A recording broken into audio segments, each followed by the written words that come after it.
It's 6:30. Good morning. I'm Ian Crouch with Hunter News. Williamtown residents are facing the prospect of falling house values in the wake of the toxic chemical leak from the RAF base. The local Residents Action Group have called a meeting tonight to discuss their concerns and demand more answers about what authorities are doing to address the issue.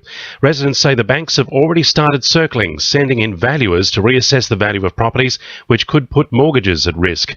Premier Mike Baird has also been urged to offer blood tests to local children during a meeting between residents in Sydney yesterday. Police are appealing for witnesses after a cyclist was seriously injured in a crash at Dora Creek last night. A 33-year-old man was riding on Wangi Road at about 8 p.m. when he was struck by a white Holden Commodore sedan. Sonia Roberts from Police Headquarters says the driver of the car stayed with the unconscious man until ambulance paramedics arrived and transported him to the John Hunter Hospital in a critical condition. Our initial inquiry suggests the cyclist wasn't wearing a helmet at the time and was also riding without reflectors or lights. The Holden driver was taken to Belmont Hospital for mandatory testing, and inquiries into the events leading up to the crash are still continuing.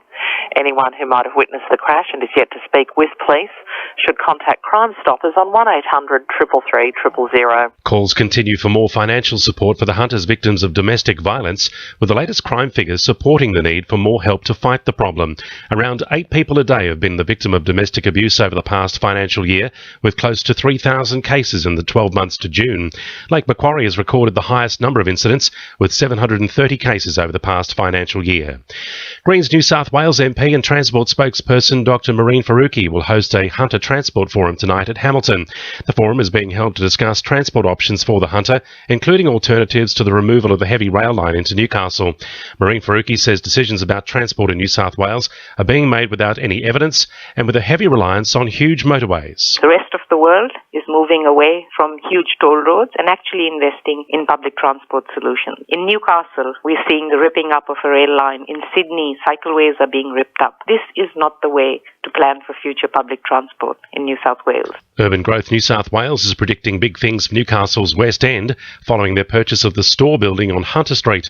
The property is set to become part of the state government's plans for the transport interchange at Wickham, with the site easing concerns about a lack of taxi and car parking spaces in the original plans. There's also talk today development of the land will see commercial prospects moving in earlier as the site begins to take shape. Some of the country's brightest and most innovative minds will converge on Newcastle over the coming days for the Smart Future Cities Conference exhibition. The exhibition will bring together expert speakers, members of government and the community, with a focus on increasing the city's livability, sustainability and tourism appeal. Director of the Tom Farrell Institute, Professor Tim Roberts, says it's all about looking towards the future. Research underway at present that's going to create the new cities we'll live in, how we can use autonomous vehicles to cut the amount of traffic, how we can use the Internet of Things to help us live better together as a group and to make life easier in the city. The exhibition will run from tomorrow through to Saturday. Sport, thanks to our sponsor Warners Bay Sports Club. Scott Miller's being praised from all corners, with David Carney backing the new coach. The former Socceroo believes the coach has what it takes to turn the Jets into A-League heavyweight, saying without Miller, his position in the team would have been untenable.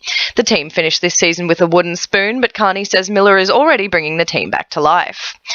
Knights New South Wales Cup coach Matt Lantry is putting in the hard yards to counter Ipswich's unique plays. The team is known to go backward before it goes forwards. Lantry is reportedly in touch with Tweed heads prop Damien Saronen in an attempt to get a handle on their plays. The two will face off as a curtain raiser to this Sunday's NRL Grand Final at Suncorp. And Maitland's Simon Orchard has lost his shot at the Australian Hockey League title. The New South Wales Waratah went down 4-2 to Tasmania. They'll take on Northern Territory today. That's sport. I'm Sally Spicer. 2 NURFM News Time 26 to 7.